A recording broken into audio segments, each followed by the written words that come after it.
Nuestras Biblias en el libro de los Hechos, capítulo 5.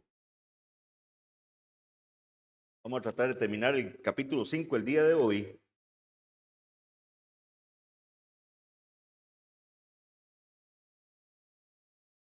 Así que vamos a estar leyendo muchos versículos hoy. Vamos a estar viendo desde el versículo 17 hasta el 42. Haber seccionado esta porción le restaba el impacto que tiene leerlo todo junto. Entonces, a pesar de que hay algunos versículos que nos vamos a encontrar acá, de los cuales se podría hacer una predicación solo de ese versículo, he decidido predicar el texto completo. Así que rogamos la ayuda del Señor para que sea de edificación. Habrá temas, mis hermanos, que no van a poder abarcarse. Así que, como siempre, de verdad, queda abierta la posibilidad de que si queda alguna duda, algún comentario, me lo hagan llegar a mí o a alguno de los hermanos, hermano Arles, hermano David, para que podamos darles más material al respecto. Así que habrá temas en los que no puedo profundizar muchísimo. Vamos a leer Hechos capítulo 5, versículos 17 al 42. Leamos primero el texto completo y después lo vamos explicando. Hechos 5, 17 al 42. Recuerden que el contexto, ¿verdad? El contexto anterior de, de, de este, de este pasaje que vamos a estar viendo hoy es todo lo que sucedió, ¿verdad? Con Ananías, con Zafira, después lo que pasó después de eso, ¿verdad? Cómo seguían los apóstoles predicando con denuedo el evangelio y seguía aumentando el número de los que el Señor estaba salvando. Recuerden que vimos también, ¿verdad? Lo de la sombra de Pedro, ¿verdad? Cómo algunos eran sanados y ese es el contexto anterior a esta exposición del día de hoy. Hechos 5, 17 al 42. Lean con detenimiento, ahí con cuidadito, mantengan el pasaje abierto porque vamos a estar comentando casi que versículo por versículo. Dice así, entonces levantándose el sumo sacerdote, aquí estaban predicando los apóstoles, ¿verdad? Entonces levantándose el sumo sacerdote y todos los que estaban con él, esto es la secta de los saduceos, se llenaron de celos y echaron mano a los apóstoles y los pusieron en la cárcel pública. Mas un ángel del Señor, abriendo de noche las puertas de la cárcel y sacándolos, dijo, y puestos en pie en el templo, anunciad al pueblo todas las palabras de esta vida. Habiendo oído esto, entraron de mañana en el templo y enseñaban. Entre tanto, vinieron el sumo sacerdote y los que estaban con él y convocaron al concilio y a todos los ancianos de los hijos de Israel y enviaron a la cárcel para que fuesen traídos. Pero cuando llegaron los alguaciles, no los hallaron. No los hallaron en la cárcel, entonces volvieron y dieron aviso, diciendo, de cierto la cárcel hemos hallado cerrada con toda seguridad y los guardas afuera de pie ante las puertas, mas cuando abrimos a nadie hallamos adentro. Cuando oyeron estas palabras, el sumo sacerdote y el jefe de la guardia del templo y los principales sacerdotes dudaban en qué vendría a parar aquello. Pero bien, viniendo uno les dio esta noticia. He aquí los varones que pusisteis en la cárcel están en el templo y enseñan al pueblo. Entonces fue el jefe de la guardia con los alguaciles y los trajo sin violencia porque temían ser apedreados por el pueblo. Cuando los trajeron, los presentaron en el concilio y el sumo sacerdote les preguntó diciendo, ¿no os mandamos estrictamente que no enseñaseis en ese nombre? Y ahora habéis llenado Jerusalén de vuestra doctrina y queréis echar sobre nosotros la sangre de ese hombre. Respondiendo Pedro y los apóstoles dijeron, es necesario obedecer a Dios antes que a los hombres. El Dios de nuestros padres levantó a Jesús, a quien vosotros matasteis colgándole en un madero. A este Dios ha exaltado con su diestra por príncipe y salvador para dar a Israel arrepentimiento y perdón de pecados. Y nosotros somos testigos suyos de estas cosas y también el Espíritu Santo, el cual ha dado Dios a los que le obedecen. Ellos oyendo esto se enfurecían y querían matarlos. Entonces levantándose en el concilio un fariseo llamado Gamaliel, doctor de la ley, venerado de todos, de todo el pueblo, mandó que sacasen fuera por un momento a los apóstoles. Y luego dijo, varones israelitas, mirad por vosotros lo que vais a hacer respecto a estos hombres, porque antes de estos días se levantó Teudas, diciendo que era alguien. A este se unió un número como de 400 hombres, pero él fue muerto y todos los que le obedecían fueron dispersados y reducidos a nada. Después de este se levantó Judas el Galileo en los días del censo y llevó en pos de sí a mucho pueblo. Pereció también él y todos los que le obedecían fueron dispersados. Y ahora os digo, apartaos de estos hombres y dejadlos, porque si este consejo o esta obra es de los hombres, se desvanecerá. Mas si es de Dios, no la podéis destruir, no seáis tal vez hallados luchando contra Dios. Y convinieron con él y llamando a los apóstoles después de azotarlos, les intimaron que no hablasen en el nombre de Jesús y los pusieron en libertad. Y ellos salieron de la presencia del concilio gozosos de haber sido tenidos por dignos de padecer afrenta por causa del nombre. Y todos los días en el templo y por las casas no cesaban de enseñar y predicar a Jesucristo. Este es un hermoso texto. Este es un bello pasaje que por eso les decía que no podemos cortarlo. Hay que ver todo lo que está sucediendo en este momento. Rogamos al Señor que me disculpo de antemano si se me pasa un poquito el tiempo, pero quiero que saquemos la tarea de exponer este texto. Recordemos que el temor sobrevino en el pueblo como resultado de las muertes de Ananías y Zafira, esto en el versículo 11. Pero eso no redujo la eficacia evangelística de la iglesia. La iglesia siguió predicando, se siguió predicando el evangelio. Los apóstoles continuaron exponiendo el evangelio de manera milagrosa también. Lo que sí generó ese temor fue que algunos ya no se atrevieran a andar con el resto de los creyentes, ¿se acuerdan? Ya algunos no se juntaban con ellos, ya no se unían a ellos. Tuve algunas consultas de hermanos después de esa predicación de que quiénes eran, ¿verdad? Esos que no se atrevían a unirse al resto de la iglesia. Múltiples interpretaciones han salido, pero, y aquí les traigo también otra que plantea MacArthur, pero fue de gran bendición saber que el celo por predicar el evangelio no mermó. Hubo un grupo que ya no quería andar con la iglesia, pero otro grupo siguió predicando el evangelio.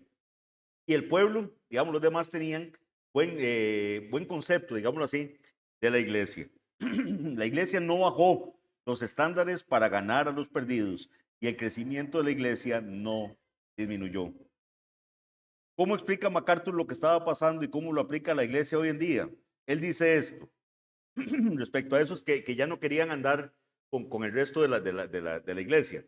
Él dice, eso contrasta marcadamente con las masas de personas no comprometidas, incluso no salvas, que se sienten cómodas en la iglesia de hoy. Entonces MacArthur dice que hay un grupo de gente que en las iglesias que no se predica el evangelio, hay un grupo de gente no salva o gente que no comprometida, que se sienten tranquilos. Ahí están en el grupo de la iglesia, no se sienten incómodos. Entonces dice, el fracaso de las iglesias en predicar una vida santa y en disciplinar a quienes no viven de esa manera, permite que pecadores e hipócritas permanezcan en la iglesia, alterando su dirección, minando su poder, robándole la pureza y estropeando su testimonio. Pero eso no estaba ocurriendo en Hechos. La gente que ya no estaba con ese fuego, con esas ganas de predicar el evangelio, no se sintió cómoda. Ya no querían andar con ellos. Es lo que nos dice MacArthur. Eso es una pequeña introducción. El mensaje de Jesucristo se estaba difundiendo rápidamente en Jerusalén a medida que testigos llenos del Espíritu Santo compartieron las buenas nuevas con los perdidos. Pero no todos estaban contentos. No todo era felicidad. No todo el mundo vio con buenos ojos este éxito de la iglesia. Y eso es lo que vemos en el pasaje que estamos exponiendo hoy. Las bendiciones de los versículos 12 al 14 van acompañadas de una nueva ola de persecución. Vamos a ver que se da un nuevo momento de persecución contra la iglesia. Ahora se nos presenta un nuevo intento de apagar la predicación del evangelio. El intento anterior de Satanás de obrar dentro de la iglesia fracasó, por lo que ahora volvió a agitar a el Sanedrín. Recuerden a este Sanedrín, ¿verdad? Conformado por el sumo sacerdote, una serie de hombres notables, nobles de la ciudad y en un gran número de personas. Este mismo que interrogó al apóstol Pedro y al apóstol Juan. La exposición la voy a hacer en varios puntos, todos referidos a la verdad. El primero de los puntos que quiero exponer es el peligro de la verdad. Cómo la verdad se puede ver como un peligro. Y esto va a estar enmarcado en los versículos 17 al 28. Perdón un momentito, mis hermanos.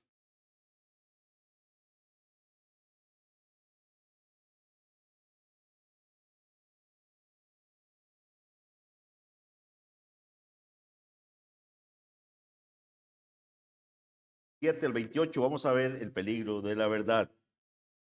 Que la verdad es vista como un peligro por quienes se oponen a ella. Veamos lo que dicen los versículos 17 al 18. Entonces levantándose el sumo sacerdote y todos los que estaban con él, esto es la secta de los saduceos. Secta aquí no es usado como una cuestión de falsa religión, no. Secta es usado como el grupo de, como el partido de los saduceos, ¿verdad? Digámoslo así. Entonces levantándose el sumo sacerdote y todos los que estaban con él, esto de la secta de los saduceos, se llenaron de celos. Se llenaron de celos y echaron mano, o sea, agarraron, mandaron a capturar a los apóstoles y los pusieron en la cárcel pública. Ahorita explico qué importancia tiene eso. Como hemos visto antes, el Sanedrín era un órgano compuesto por saduceos y fariseos. Los saduceos, recordemos que eran como los teólogos liberales, ¿verdad? Que no creen ni en milagros, no creen en lo sobrenatural, no creen en la resurrección de los muertos. Muy importante eso, ¿verdad? Que lo tengan ahí en mente. No creen en los ángeles tampoco, ¿verdad? Entonces, esos son los saduceos. Los fariseos eran más conservadores, más ortodoxos, digámoslo así. Creían en la resurrección, creían en ángeles y también creían en lo sobrenatural. Los principales sacerdotes eran todos de los saduceos. Una vez más, el sumo sacerdote y el resto del Sanedrín estaban muy molestos y se llenaron de celos al observar la creciente popularidad y éxito de los apóstoles, ya que las multitudes venían a escucharlos predicar y verlos hacer milagros. La palabra traducida por Reina Valera como celos puede significar celo o afán, en el buen sentido, o puede significar el peor tipo de celos, que es lo que quiere dar a entender aquí. Y estos celos se daban por estas razones que voy a citar a continuación. Primero, los apóstoles estaban en contra de la doctrina de ellos. Entonces, ese enojo que viene, esos celos que vienen, se da porque los apóstoles niegan la doctrina que creen los fariseos y los saduceos. Su predicación sobre la resurrección de Jesús estaba en conflicto directo con las enseñanzas de los saduceos. Entonces, el hecho de que los apóstoles estuvieran predicando que Jesús resucitó y que en Jesús hay resurrección de los muertos, iba en contra de lo que creían los saduceos. Segundo, los apóstoles desafiaron la autoridad del Sanedrín. O sea, era una afrenta a la autoridad del Sanedrín. ¿Por qué? Porque ellos les habían ordenado a los apóstoles que dejaran de predicar en ese nombre. ¿Se acuerdan eso, verdad? Eso lo vimos en Hechos 4, 17 al 20, que dice, sin embargo, para que no se divulgue más entre el pueblo, amenacémosles para que no hablen de aquí en adelante a hombre alguno en este nombre. Eso fue lo que les dijeron. Y llamándolos les intimaron que en ninguna manera hablasen ni enseñasen en el nombre de Jesús. Mas Pedro y Juan respondieron diciéndoles, juzgad si es justo delante de Dios obedecer a vosotros antes que a Dios. Ya ellos se los habían dicho. Ustedes juzguen si es justo obedecerlos a ustedes, obedecer a Dios, porque no podemos dejar de decir lo que hemos visto y oído. O sea, ante la amenaza que les había hecho el Sanedrín, ya los apóstoles le habían dicho, no podemos. O sea, esto que usted me está pidiendo, no lo podemos cumplir porque yo no puedo dejar de decir lo que hemos visto y oído. Pero ellos lo vieron como un desafío a la autoridad. En tercer lugar, los apóstoles cuestionaron su espiritualidad. Si algo creían los fariseos, ¿verdad? Es que ellos eran espirituales. O sea, recuerden el fariseo que estaba orando consigo mismo en el templo y él decía, Señor, te doy gracias porque no soy como los otros hombres. O sea, ellos sí creían que tenían una marcada diferencia de ellos con el resto de las personas. Y los apóstoles se estaban atreviendo a cuestionar esa espiritualidad. ¿Por qué? Porque les dijeron que ellos fueron responsables de la muerte del Señor. Les cuestionaron, les dijeron que ellos estaban también necesitados de arrepentimiento. Y eso era inconcebible para este grupo. Y finalmente los apóstoles eran un peligro para su autoridad y dominio sobre el pueblo. Les estaban sesgando ese puesto de altura que ellos tenían para con el pueblo. Fueron testigos de cómo el pueblo tenía un gran honor a los apóstoles y al mismo tiempo sintieron que su propia influencia disminuía. Por eso tenían que hacer algo. Estamos comentando esos dos versículos, nada más. Sobre el tema de la cárcel, vean que dice que los pusieron en la cárcel pública. Y aquí que Macker hace una acotación. Él dice lo siguiente. Esta cárcel que pertenece al Estado difiere del lugar donde Pedro y Juan habían pasado la noche durante el arresto anterior. Ahora están en una cárcel pública, compartiendo un rincón con ladrones y asesinos. O sea, los pusieron en un lugar peor que el que los habían puesto la primera vez, porque recuerdan que la primera vez los arrestaron, los pusieron en la cárcel para que al día siguiente los juzgara el Sanedrín. Ahora no, ahora los pusieron en una cárcel pública. Vea que ahí Lucas tiene el cuidado de hacer ese señalamiento. Un segundo subpunto del primero, de que estamos hablando del peligro de la verdad. La verdad no se puede detener.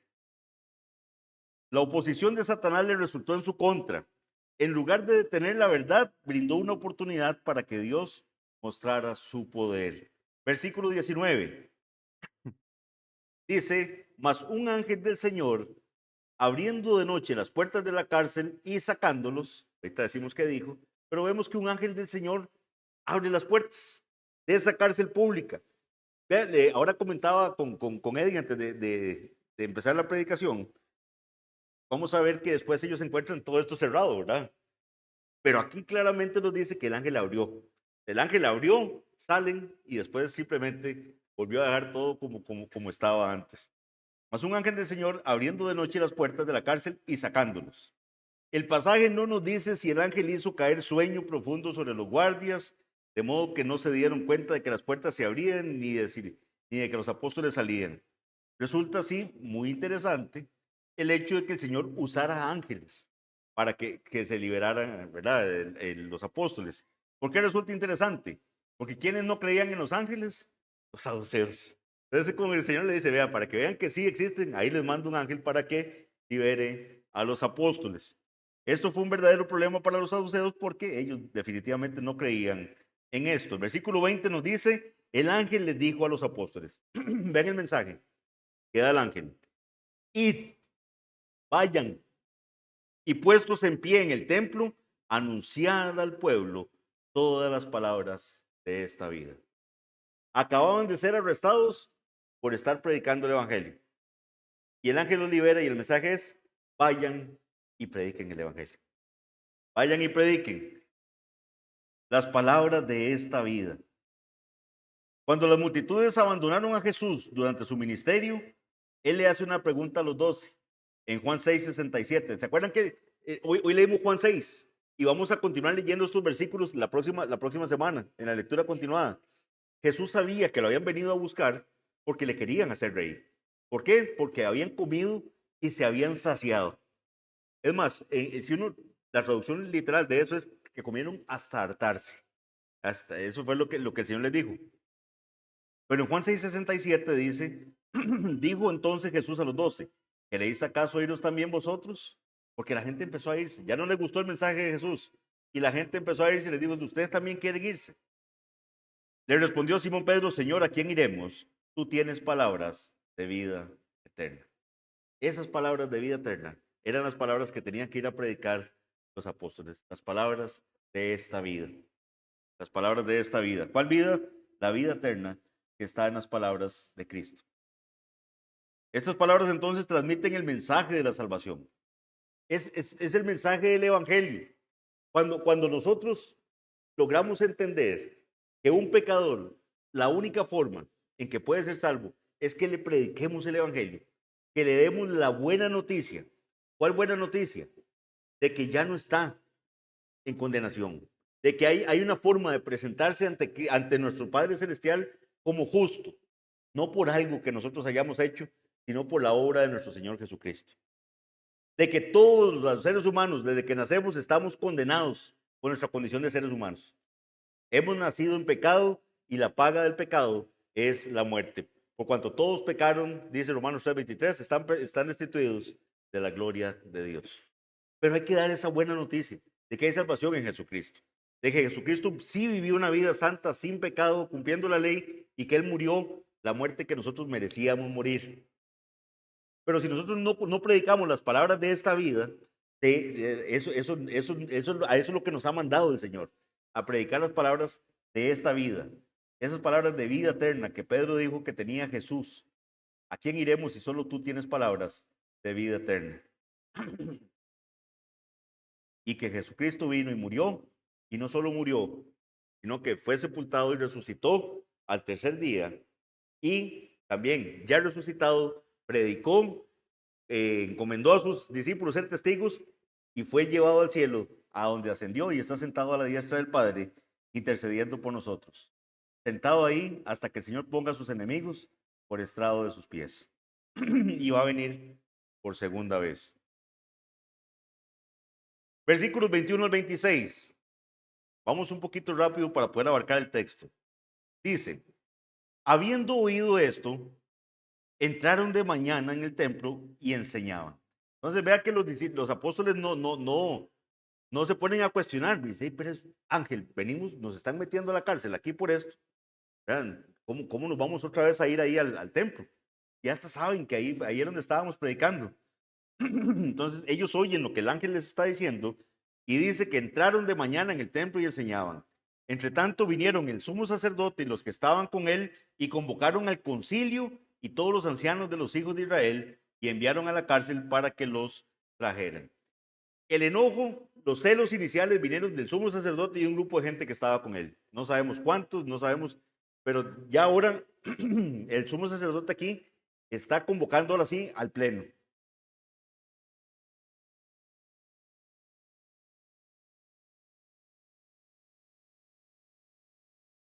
Convocando al pleno del concilio para que, al Sanedrín, para volver a traer a los apóstoles. Recuerden lo intimidante que era eso, ¿verdad?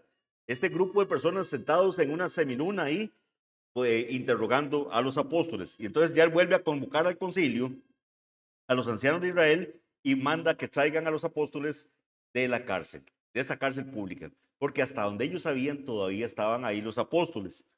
Pero cuando llegaron los guardias no los hallaron en la cárcel.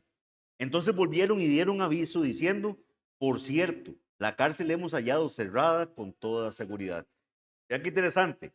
El ángel había abierto las puertas, los saca, y cuando llegan ellos a buscarlo está todo cerrado, con toda seguridad, y los guardias afuera de pie ante las puertas. Pero cuando abrimos, a nadie hallamos adentro. Cuando oyeron estas palabras, el sumo sacerdote y el jefe de la guardia del templo y los principales sacerdotes dudaban en qué vendría a parar aquello. En otras palabras, ellos dijeron, ahora sí, ¿qué va a pasar aquí? ¿Qué torta? No los encontraron. Entonces dice, pero viniendo uno, les dio esta noticia. Los hombres que pusisteis en la cárcel están en el templo y enseñan al pueblo. Vean, ahí están otra vez. Ahí están otra vez predicando en el templo donde los habíamos agarrado. Entonces fue el jefe de la guardia con los guardias y los trajo, ojo, dice, sin violencia. O sea, vengan tranquilitos, ¿verdad? Vamos, porque temían ser apedreados por el pueblo. Vean el aprecio que el pueblo le estaba teniendo a la iglesia en ese momento. Si ellos hubieran atacado a los apóstoles, se les hubieran venido encima a los guardias. Antes de que los saduceos se dieran cuenta de que los apóstoles habían sido liberados, ya estaban nuevamente predicando la palabra del Señor al pueblo. ¿Qué quiero subrayar aquí? No fueron liberados para esconderse. Ellos fueron liberados para que pudieran regresar con valentía al templo y seguir predicando el evangelio. Ese fue el propósito. No para que se escondieran, sino para que siguieran predicando el evangelio.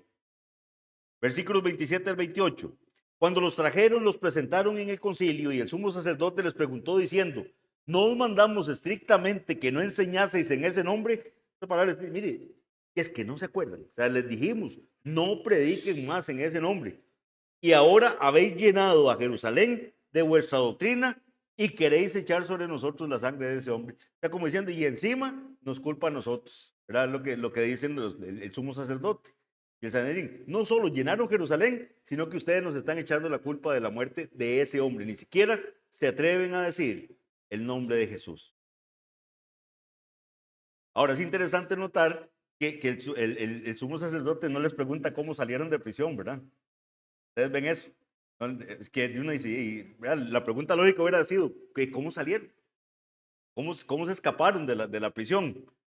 Y uno podría especular que es que él no quería oír la respuesta. ¿Por qué? Porque ellos no creen en nada que sea sobrenatural. No creen en ángeles, no creen en milagros, no creen. Entonces mejor no pregunto, ¿verdad? Porque exactamente, para que no oír algo de lo cual yo no creo. Porque no calzaba con su teología. En lugar de eso, le plantea su primera acusación. ¿Cuál es esa primera acusación? No os mandamos estrictamente que no enseñaseis en ese nombre, que como les digo, ni siquiera se atrevieron a decir el nombre de Jesús. El sumo sacerdote acusó a los apóstoles de llenar Jerusalén con sus enseñanzas. Vea, esa es la acusación. Ustedes llenaron Jerusalén con esa enseñanza. Y ahora, esta acusación lo que hace es más bien demostrarnos la eficacia que tenía la predicación de los apóstoles. Qué bonito que se dijera de la Iglesia Bautista Reformada La Juela eso. Están llenando la Juela con toda esa doctrina. Están llenando la Juela con esas ideas. Eso es lo que deseamos que se oiga de cada uno de nosotros. La acusación fue esa. La segunda acusación que ellos hacen es: queréis echar sobre nosotros la sangre de ese hombre. Nos está cargando ese crimen. El sumo sacerdote había olvidado convenientemente que él, sus compañeros y el resto del pueblo habían dicho ante Pilato lo siguiente. Pilato estaba ahí, lavándose las manos. Él dijo: yo soy inocente. Yo soy inocente de la sangre de este hombre. Se lava las manos en público y él lo que el pueblo le empieza a decir es lo siguiente. Mateo 27:25. Su sangre sea sobre nosotros y sobre nuestros hijos. Eso fue lo que dijo el pueblo que estaba ahí los fariseos y los saduceos que estaban acusando al Señor. Su sangre sea sobre nosotros y sobre nuestros hijos. El sumo sacerdote había malinterpretado totalmente el propósito de lo que los apóstoles habían dicho, probablemente debido a su propia conciencia culpable. En realidad los apóstoles querían que entendieran su condición de pecado, porque ellos sí les dicen: ustedes mataron. ¿Se acuerdan que le habían dicho: ustedes mataron al autor de la vida? Ellos se los habían dicho de frente, pero el propósito no era solo acusarlos, era confrontarlos con su pecado, que entendieran que ellos necesitaban arrepentirse de ese pecado. Veamos un segundo punto en cuanto a la verdad en esta predicación, ahora de los versículos 29 al 32, la declaración de la verdad. ¿Cómo esa verdad tiene que ser declarada?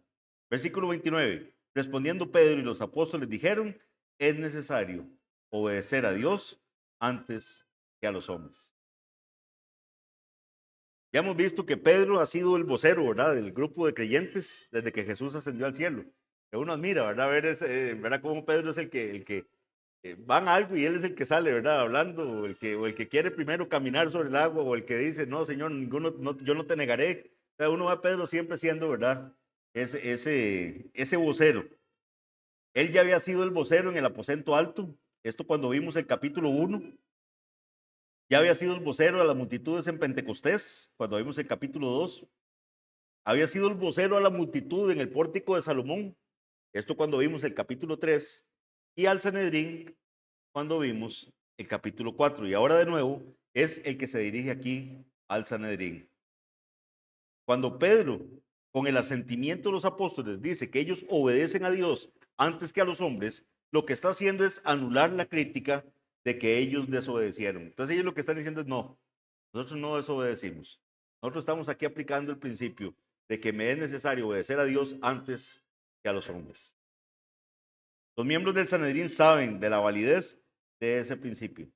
¿Por qué? Porque son estudiosos de la palabra del Señor. Ellos conocen lo que decía la palabra del Señor. Por ejemplo, les habíamos mencionado antes las parteras en Egipto, ¿verdad? ¿Se acuerdan las parteras? ¿Qué tenían que hacer las parteras? Dar muerte a los niños. ¿Qué fue lo que hicieron? No siguieron la orden de Faraón y permitieron que los niños viviesen. Y entonces dentro de esos, Moisés, ¿verdad? También. Tenemos el caso también ahí, para que lo estudien en su casa, de Ezequías, ¿verdad? Que escucha al Señor y no al rey de Asiria. Eso lo pueden encontrar en Segunda de Reyes.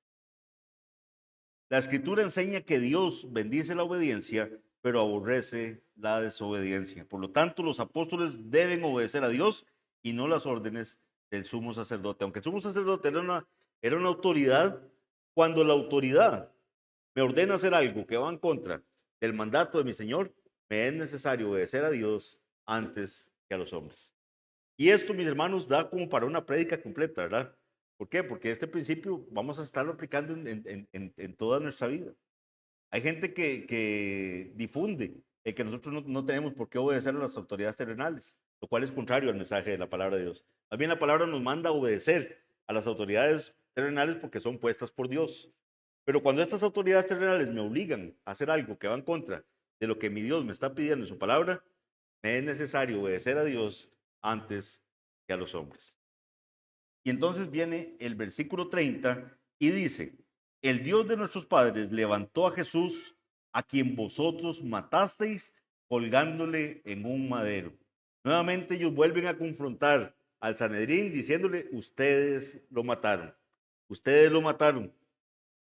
Y les hacen ver el nombre de Jesús. Ustedes, les dice, el Dios de nuestros padres levantó a Jesús. Porque ellos decían, les habíamos dicho que no predicaran en ese nombre. Pero ellos es como que le están diciendo a ellos, mire, ese nombre tiene nombre, ¿verdad? Es Jesús. Dios de nuestros padres levantó a Jesús, a quien vosotros matasteis colgándole en un madero. Los acusó de rechazar y ejecutar voluntariamente al Mesías y por tanto de estar en rebelión contra Dios. La idea de colgar en un madero es una alusión clara a Deuteronomio 21:23.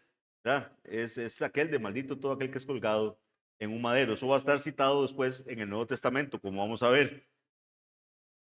Por el tiempo en el que el mismo apóstol Pedro redacta su primera carta, Pedro, el que está hablando aquí en el Sanedrín, más adelante va a redactar una carta que es la que tenemos ahí como primera de Pedro, redacta su primera carta, él desarrolla más este tema y dice en 1 Pedro 2:24, quien llevó él mismo nuestros pecados en su cuerpo sobre el madero, para que nosotros, estando muertos en los pecados, vivamos a la justicia, y por cuya herida fuisteis sanados.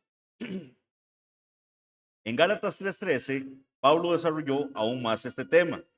¿Qué dice Pablo en Gálatas 3:13? Cristo nos redimió de la maldición de la ley, hecho por nosotros maldición, porque escrito está, maldito todo el que es colgado en un madero. Maldito todo el que es colgado en un madero. Pablo hace alusión al versículo que les dije de Deuteronomio 21:23. Para los judíos, la cruz era un escándalo.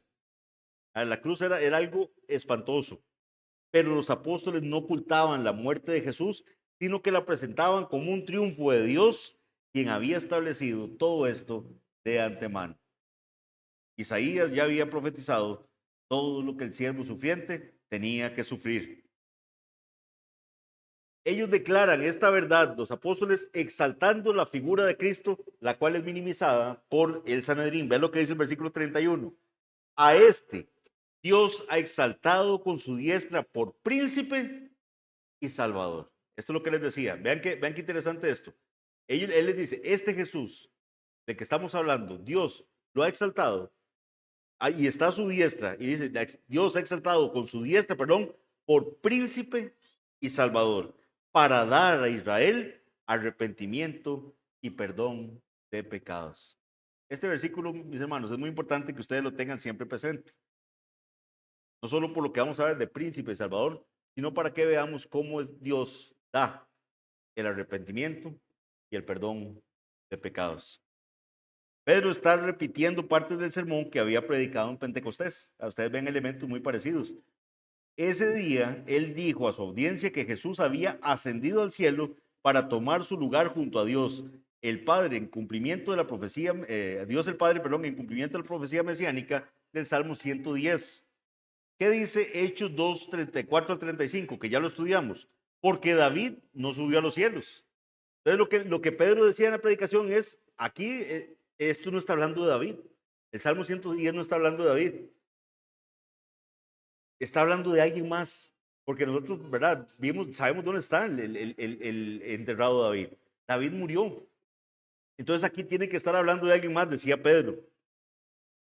Y él cita el Salmo diciendo, dijo el Señor a mi Señor, siéntate a mi diestra hasta que ponga a tus enemigos por estrado de tus pies. Aquí está hablando de la exaltación de Cristo. Ahora dice a los miembros del Sanedrín que ellos mataron al Mesías, a quien Dios levantó a la vida y dio un lugar junto a él en el cielo. Pedro se refiere a Jesús como príncipe y salvador, informando a sus oyentes que este príncipe no es solamente un gobernante, no solamente es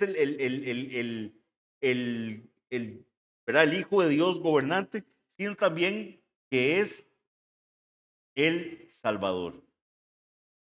Y esto es muy importante, hermanos. ¿Por qué? Porque en ningún otro hay salvación. También lo había dicho Pedro en el mensaje. Porque no hay otro nombre en el cielo dado a los hombres, bajo el cielo dado a los hombres, en que podamos ser salvos. Entonces, no solo es un gobernante quien sobre la base de su exaltada posición y divina autoridad exige la obediencia del hombre, sino que es el Salvador. El apóstol también les deja claro que Jesús es Salvador para dar a Israel arrepentimiento y perdón de pecados. Es un Salvador, ¿por qué? Porque ese arrepentimiento que usted no tiene, Él se lo va a dar. Y ese perdón de pecados que usted no tiene forma de conseguirlo de ninguna forma, Él se lo va a dar. Declara que tanto el arrepentimiento como la remisión de pecados son regalos de Dios, son dones de Dios. Este tema lo vimos ya, cuando vimos el capítulo 3 de Hechos, específicamente cuando prediqué acerca del versículo 19. Entonces, si usted quiere recordar, ¿verdad?, del tema, busque la clase y ahí la predicación, perdón, y lo ve. En esa oportunidad dije algo como lo siguiente: entender el arrepentimiento como una obra meritoria del hombre mediante la cual se acerca a Dios confunde la enseñanza de las Escrituras por cuanto ignora el hecho de que tanto el arrepentimiento como la fe son regalos inmerecidos de Dios a sus ovejas.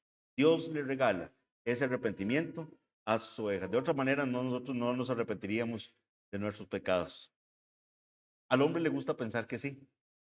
Al hombre le gusta pensar que yo llegué hasta cierto punto y después dije, no, ya ahora sí, ya es suficiente, ahora sí ya me arrepiento y voy a buscar de Dios. Dios da el arrepentimiento. Es un regalo, lo acabamos de ver. Lo leímos en el versículo que estamos estudiando. Dice, a este Dios ha exaltado con su diestra por príncipe y salvador para dar a Israel arrepentimiento y perdón de pecados. Si no nos queda claro con el versículo que estamos estudiando, veamos lo que dice Hechos 11. Cuando lleguemos a Hechos 11 lo ampliaremos también en ese momento. Pero en Hechos 11, 17 al 18, vea lo que se nos dice. Si Dios pues le concedió también el mismo don que a nosotros que hemos creído en el Señor Jesucristo, esto hablando de los gentiles, ¿verdad? O sea, si Dios les dio ese mismo don, ¿quién era yo? Dice Pedro en ese momento, que pudiese estorbar a Dios. Entonces, oídas estas cosas, callaron y glorificaron a Dios diciendo, de manera que también a los gentiles ha dado Dios arrepentimiento para vida. Entonces, ¿por qué glorificaban? Porque Dios también le dio arrepentimiento a los gentiles para vida. Segunda Timoteo 2:24 al 26 dice, porque el siervo del Señor, ahora que estamos en periodo pronto de evaluar ancianos, ¿qué dice? Porque el siervo del Señor no debe ser contencioso, sino amable para con todos, apto para enseñar, sufrido, que con mansedumbre corrija a los que se oponen, por si quizá Dios les conceda que se arrepientan para conocer la verdad. Entonces vea que dice que el siervo de Dios tiene que ser así por si quizá Dios les conceda a esas personas arrepentimiento. Puede ser que no, ¿verdad? No depende de que quiere ni de que corre, sino de Dios que tiene misericordia. A nosotros nos corresponde predicar. A unos dará Dios ese arrepentimiento, a otros los dejará para que lleven su justicia.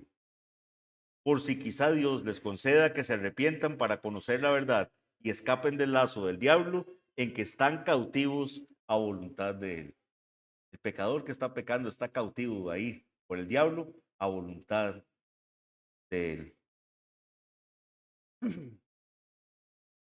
Estos hombres declararon la verdad dispuestos a ser testigos del Señor. Dice el versículo 32, no pierdan el pasaje, síganlo viendo ahí donde están.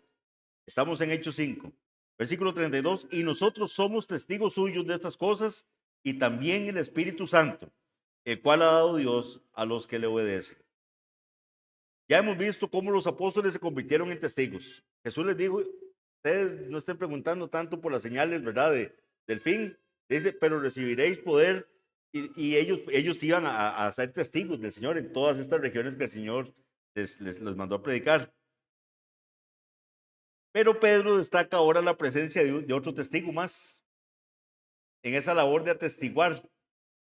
El testigo es el que dice lo que él vio y oyó, lo que le consta. Entonces, pero Pedro nos dice aquí de otro testigo más que Dios dio a los que le obedecen. Y es el Espíritu Santo. Vean lo que dice el versículo. Y nosotros somos testigos suyos de estas cosas. Y también el Espíritu Santo. El Espíritu Santo también es testigo de estas cosas. ¿Y en qué se basa Pedro para decir esto? Vean lo que el Señor había anunciado en Juan 15, 26. Dice así, pero cuando venga el Consolador, dijo Jesús, a quien yo os enviaré del Padre, el Espíritu de verdad, el cual procede del Padre, él dará testimonio acerca de mí. Ven, ven qué bonito. Lo que el Señor les había dicho que iba a ocurrir, que cuando él fuera al Padre, él enviaría al Consolador. Y el Consolador daría testimonio de Cristo. Por eso también Pedro lo incluye como parte de los testigos. Veamos una tercera manifestación en cuanto a la verdad. ¿Cómo se reacciona ante la verdad? ¿Cómo se reacciona ante la verdad? Versículos 33 a 39. Los cristianos y las iglesias deben causar revuelo en el mundo. O sea, tenemos que causar algo. Y eso el mundo y Satanás van a tomar represalias por la forma en que actúe la iglesia, que actúa de conformidad con la palabra. Ante la predicación del evangelio y del consejo completo de Dios, solo hay tres reacciones posibles que se pueden dar. Una, hostilidad violenta. Usted predica y se va a enojar la persona terriblemente con usted. Se va a poner hostil, violento. La otra reacción que puede ocurrir es indiferencia. Va a estar indiferente. Se pone ahí media atención, pero no pasa nada. Y la tercera reacción es doble. Es una, los pecadores van a ser transformados su corazón. Entonces van a tener una aceptación salvadora, digámoslo así, de esa palabra. Y en los creyentes va a causar firmeza esa palabra. Entonces ese es el efecto que va a tener la palabra del Señor, esa predicación de la iglesia. Veamos esa hostilidad. Veamos la hostilidad ante la verdad. Versículo 33. Ellos oyendo esto se enfurecían y querían matarlos. Oyen lo que los apóstoles están diciendo, el testimonio de lo que ocurrió, y lo que se viene a la mente de ellos es que querían matarlos. Estaban furiosos con los apóstoles. La respuesta del sumo sacerdote y de otras personas en la sala de este tribunal fue de total enojo. Ellos, como nos dice la Biblia de las Américas, se sintieron profundamente ofendidos. Ahora sí, se sintieron profunda, o sea, que lo que los apóstoles están diciendo era una ofensa enorme hacia ellos. La nueva versión internacional lo pone todavía así. Dice, se les subió la sangre a la cabeza. Así lo traduce. A los que estaban en el Sanedrín. Aquí la exposición de su pecado enfureció tanto a los miembros del Sanedrín que ni siquiera podían ver con claridad. La misma predicación del Evangelio trae arrepentimiento o rechazo, y ese rechazo muchas veces trae ira. Los que han salido a predicar el Evangelio pueden dar fe de ello. Hay veces usted ha estado predicando el Evangelio y la gente se enoja. La gente le habla a uno como que quisiera pegarle del enojo que sienten para con uno. Y empiezan a atacar. Otros van a huir. Otros van a ser profundamente conmovidos por ese mensaje. El Sanedrín estaba tan enojado que lo que querían era matarlos. Y el evangelio que predicamos no está tan firmemente cimentado en la palabra del Señor como para enojar a nadie, entonces tampoco estará tan firmemente cimentado como para que esta persona responda ante el mensaje de salvación. que haya transformación en un pecador. Hay mensajes que usted llega a hablarle a un pecador de estos, de cómo puede ser exitoso en la vida, usted no le está predicando el evangelio. Y probablemente no va a generar enojo.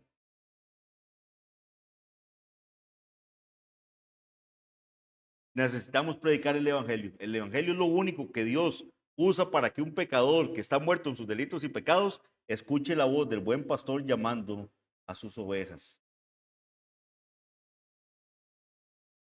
La indiferencia. Veamos la indiferencia ante la verdad. Yo sé que esta parte les va a sorprender un poco.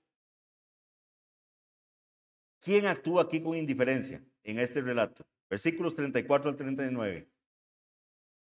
Entonces, levantándose en el concilio, un fariseo llamado Gamaliel, doctor de la ley, venerado de todo el pueblo, mandó que sacasen fuera por un momento a los apóstoles y luego dijo: varones israelitas, mirad por vosotros lo que vais a hacer respecto a estos hombres. Porque antes de estos días se levantó Teudas, diciendo que era alguien. A este se unió un número como de 400 hombres, pero él fue muerto, y los que le obedecían fueron dispersados y reducidos a nada. Después de este se levantó Judas el Galileo en los días del censo y llevó en pos de sí a mucho pueblo. Pereció también él, y todos los que le obedecían fueron dispersados. Y ahora os digo, apartaos de estos hombres y dejadlos, porque si este consejo o esta obra es de los hombres, se desvanecerá, mas si es de Dios, no la podréis destruir, no seáis tal vez hallados luchando contra de Dios. En este punto, que están furiosos el Sanedrín con los apóstoles encuentran un aliado que ellos no esperaban, Gamaliel. Gamaliel se aparece como un aliado. Gamaliel es el gran rabino, ¿verdad? El gran maestro con el que estudió Pablo. Él después, dentro de sus credenciales, él va a decir que él estudió con Gamaliel, y eso era todo un honor. Y él básicamente sostiene que el Sanedrín debería hacer una pausa. Veamos el escenario, trate de imaginárselo. Ellos están furiosos, quieren matarlos. ¿Quién sabe qué comentarios estaban ocurriendo ahí? Gamaliel llama ahí a la calma, les dice que saquen a los apóstoles y les dice calma. Básicamente lo que les dice es: hagamos una pausa, les pide pensar antes de actuar, lo cual es un consejo sabio, es un buen consejo. Sin embargo, aunque podemos elogiar a Gamaliel como un hombre sabio y amable, en realidad eso es lo que hizo, un buen consejo nada más. Es un buen consejo que lo puede dar una persona de ahí afuera, no creyente. No creyente le va a decir: miren, no haga nada cuando usted esté bravo porque usted no piensa claramente, deténgase mejor. Piense bien lo que va a hacer. A primera vista parece un razonamiento sólido. De hecho, muchos de nosotros hemos elogiado estas palabras de Gamaliel en ocasiones anteriores, pero presenta serios problemas que pocas veces nos detenemos a analizar. Y quiero que los veamos juntos. En primer lugar, clasificó a Jesús como un agitador más. Él dijo: vino Teudas, vino Judas el Galileo, y ahora viene este. Uno más. Tranquilo. Eso es lo que está diciendo. Dejémoslo. Acuérdense que no es la primera vez que pasa esto. Ya esto nos pasó con Teudas, ya esto pasó con Judas el Galileo. Viene Jesús, uno más en el grupo. En segundo lugar, supone que la historia siempre se repite. Así como los rebeldes anteriores habían sido sometidos y sus seguidores dispersados, lo mismo ocurriría con los seguidores de Jesús. Déjenlos. Y vea que ellos se murieron y al tiempito ya no pasaba nada. En tercer lugar, tenían la idea equivocada de que si algo no es de Dios, siempre fracasa. Eso es una idea equivocada. ¿Cuántos han leído Job? Eso es lo que uno de los argumentos de los amigos, ¿verdad? Ellos creen que los que hacen mal les va a ir mal y los que hacen bien les va a ir bien. Y Job les demuestra que no es así. Él les demuestra gente que hace mal que le va bien. Si no, vean las iglesias de la prosperidad, los del falso evangelio de la prosperidad. Claramente no predican la palabra de Dios, son herejes. Y ante este mundo les está yendo bien. Entonces esa no es una lógica correcta. Hombres de Dios que han predicado la palabra les ha ido mal ante los ojos de este mundo. La experiencia nos dice que no siempre es así. Cuarto, ¿qué pasa con Gamaliel? Asume que es posible ser neutral. Y ahí es donde está el error. quedémonos quedititos. Veamos a ver qué pasa. No hagamos nada.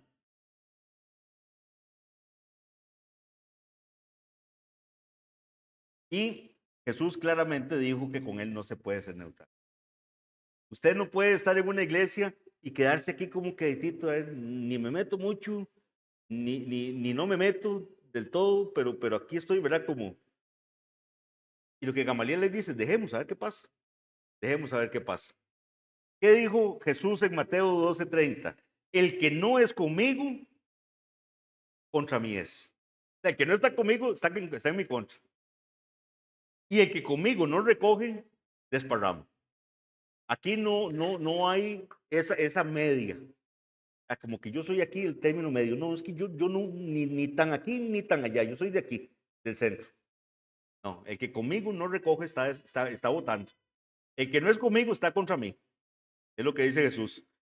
En lo que sí tiene Gamaliel absoluta razón es en el hecho de afirmar que si algo es de Dios, no lo podrían destruir.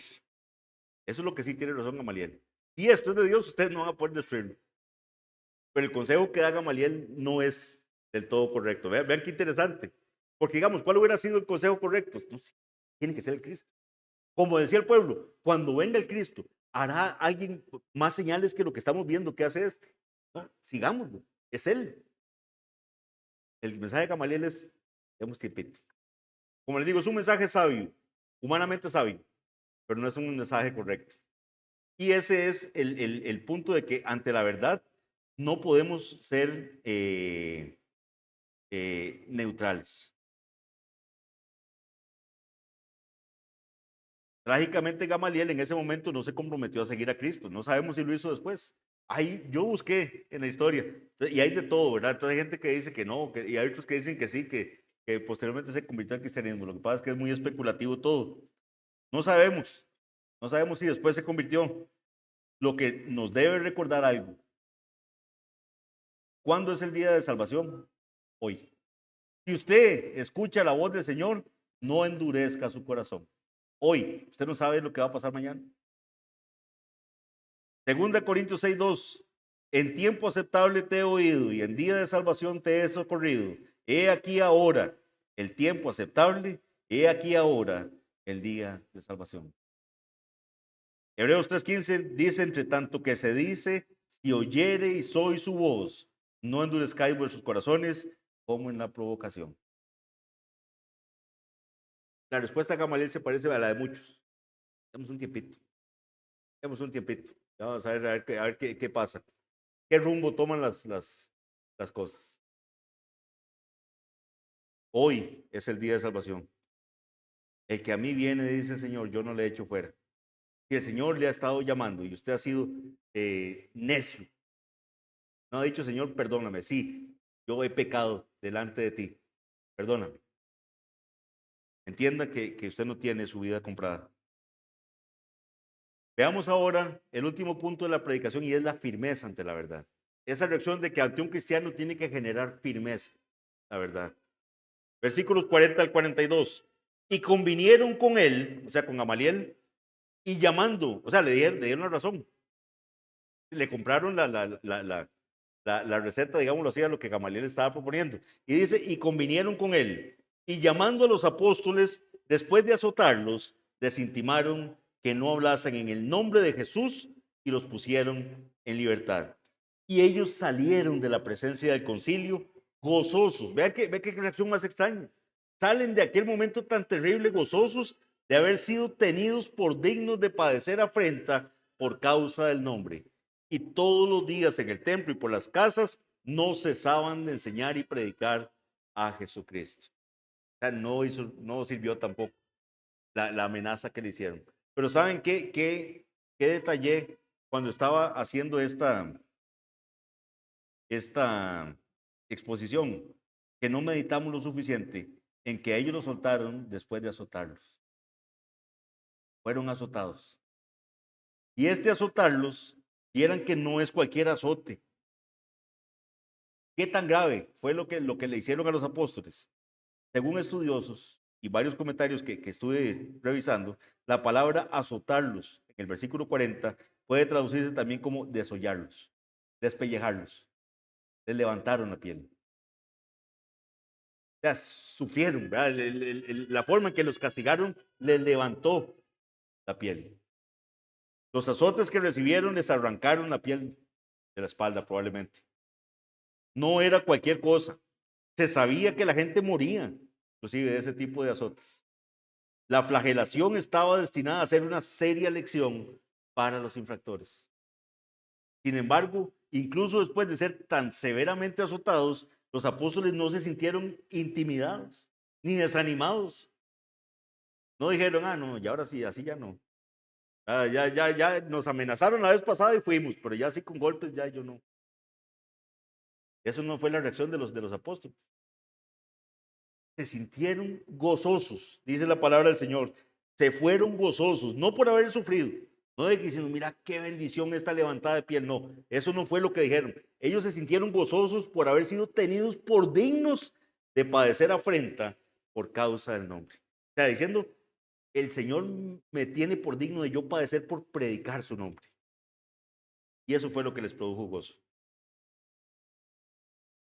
Era un privilegio estar asociado con Jesús en cualquier circunstancia, incluso padecer afrenta por causa de él. Qué bendición que me estén insultando en este momento por causa de Cristo. No por lo que yo soy, no porque me gané la insultada porque yo comencé un pleito, no. Me están insultando porque estoy predicando a Cristo. Me levantaron la piel porque estoy predicando a Cristo. Me están amenazando que no lo vuelva a hacer, que ya no predique más y que vea lo que le hicimos en esta vez. ¿Y qué salieron a hacer? A predicar el evangelio. En el templo y en las casas. Debido a esta gozosa asociación con Jesús, no paraban de enseñar y predicar a Jesucristo. Cualquier flagelación o trato vergonzoso que les haya dado el Sanedrín fue inútil, no sirvió para nada. Los discípulos no dejaron de predicar ni un momento. ¿Cómo aplicamos eso? Ya hemos aplicado varias cosas durante la exposición del pasaje. Por eso les dije, no podíamos cortar este pasaje. Teníamos que verlo así para entender la magnitud de lo que aquí está ocurriendo. Esto nos desafía a cada uno de nosotros como seguidores de Jesús. O sea, estoy yo a ese nivel de predicar, de soportar por mi Cristo. Los apóstoles continuaron donde podrían haberse detenido. A menudo encontramos que la amenaza del rechazo social es suficiente para hacernos callar acerca de quién es Jesús y lo que hizo por nosotros. Necesitamos tener el valor y la determinación de los apóstoles para permanecer firmes en Jesucristo, y eso únicamente es posible con el poder de Dios. Aquí no podemos predicar y mire, seamos como Pedro, no, porque el mismo Pedro no podía haber sido capaz de hacer eso si el Espíritu Santo no lo hubiera fortalecido. Arles nos exponía en la mañana. Un Pedro que él humanamente creía que él era capaz de no negar al Señor y que inclusive si tenía que ir a la muerte, él iba a ir a la muerte. En otro de los evangelios, el Señor, ante la respuesta de Pedro que le dice, yo mi vida daré por ti. ¿Y qué le dice Jesús? Tu vida darás por mí. O sea, como preguntándole así. Pero esta reacción de este Pedro valiente que puede recibir estos azotes es solo por el poder de Dios. Únicamente fortaleciéndose en el poder de su fuerza, como decía nuestro hermano David en la mañana. Es en la fuerza del Señor, es en el Espíritu Santo, es viendo a Cristo únicamente que podemos hacer cosas como estas. Su matrimonio no va a cambiar hasta que usted vea a Cristo. En sus fuerzas va a ser como el Pedro anterior. Su carácter, su forma de ser no va a cambiar. Esos pecados permanentes con los que usted está luchando y no lo logra, hasta que usted vea a Cristo, no lo va a lograr, si no es con la fuerza del Señor.